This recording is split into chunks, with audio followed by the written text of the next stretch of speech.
I-Independent Police Investigative Directorate yethule uphenyo ngezinsolo zokudlwengula okwenzeke kwisikhungo sokuqeqesha amaphoyisa ophiko lwaka-SAPS eTshwane.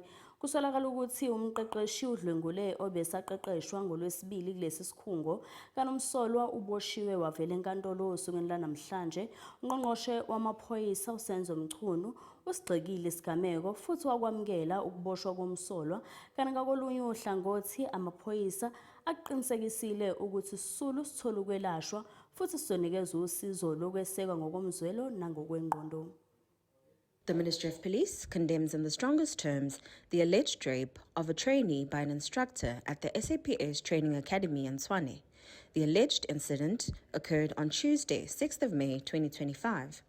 The Family Violence, Child Protection and Sexual Offences Unit has ensured that the victim receives the necessary medical care, ongoing emotional and psychological support services.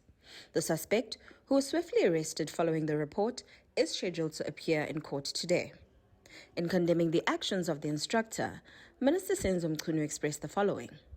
We welcome the swift removal and subsequent arrest of the instructor.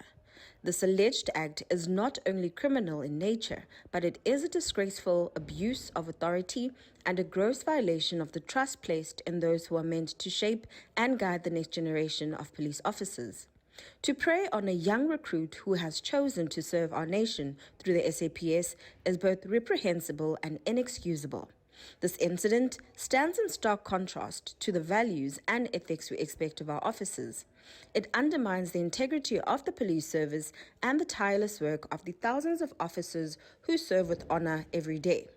The Independent Police Investigative Directorate, also known as IPID, has been tasked with the matter, and we urge them to leave no stone unturned in ensuring that justice is served. We call for swift internal processes to be followed. The perpetrator must be brought to book, and let it be a clear and resounding message: no one is above the law.